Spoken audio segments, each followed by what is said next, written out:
Okay. I can't.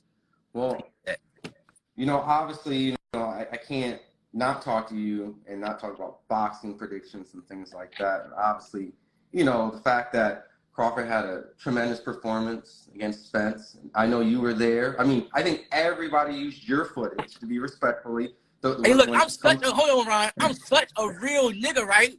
Because I know I did a lot on my story. I did so much, my story video was getting posted everywhere. But I did so much, I was like, I'm not doing no interviews after that fight. At the end of the day, I respect Earl. And I respect Derek James. You know what I'm saying? And I know right after that fight, people was going to be, Keyshawn, you was doing this, you was doing that, But just out of respect of knowing boxing, bro. You feel me? Knowing this man going back to his family. You know what I'm saying? And okay, the best one that day is over. I really just stayed out of it and did not do no interviews, bro.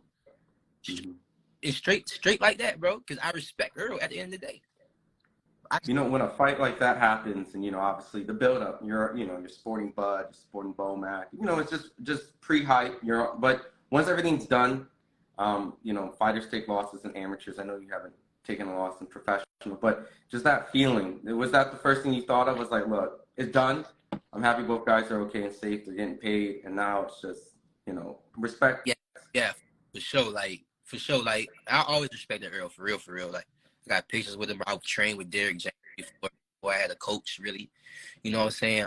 Right after the fight, the emotions was still there. Like people I was still hyped. Like this is shit people don't know. Right after the fight, I was with my homeboy coming across a corner, Frank Martin and his homeboy come across the other corner. Right after the fight. I could have been an asshole and be like, I told y'all Terence Crawford was gonna knock your boy out. Simple as that. I could have said something simple as that.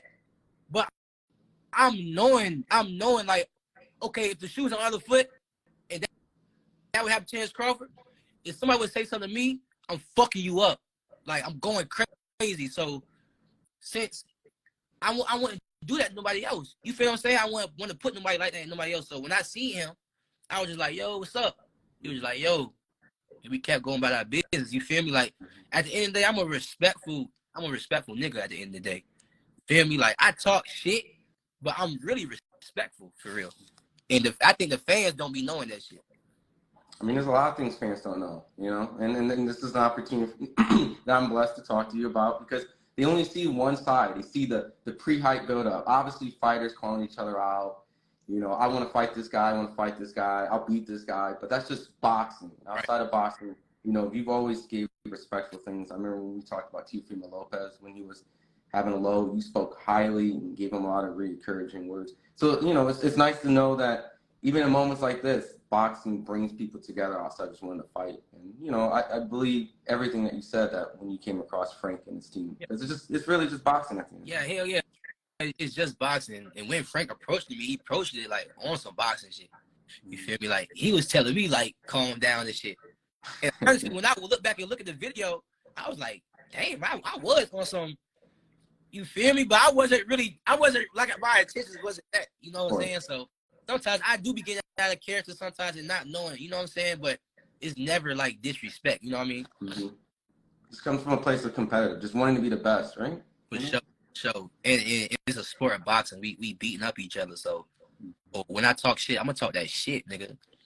Well, a little bit of that was showed with the Crawford and Charlo, because like I said, the footage everybody used. It was your Instagram, so I'm gonna plug that in. You don't get the credit for that because everyone be ripping footage and stuff, but they used your footage from your Instagram.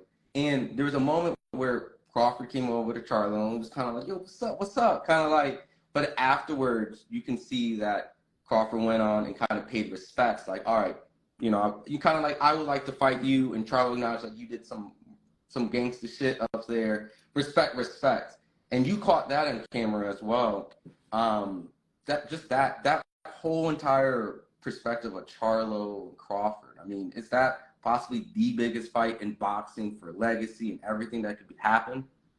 It could be if Charlo does good with Canelo. He can lose.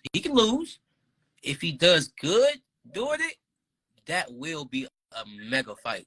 It's all up to how he carried that fight with Canelo, because Canelo, that's a different monster, and we all know Canelo not just a fighter. He's like a monster. Like, you know what I mean? Like Terence Crawford, he's more than a fighter. That nigga is like crazy.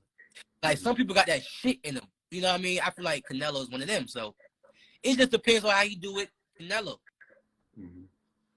I mean, do you see that fight being competitive? Because I know at one point Jamel was his mandatory, and essentially when you look at him, Mel's taller, he's bigger in all frames. I know that he doesn't have the experience at 168, but is this kind of an even matchup physically? Just one might have a little more experience.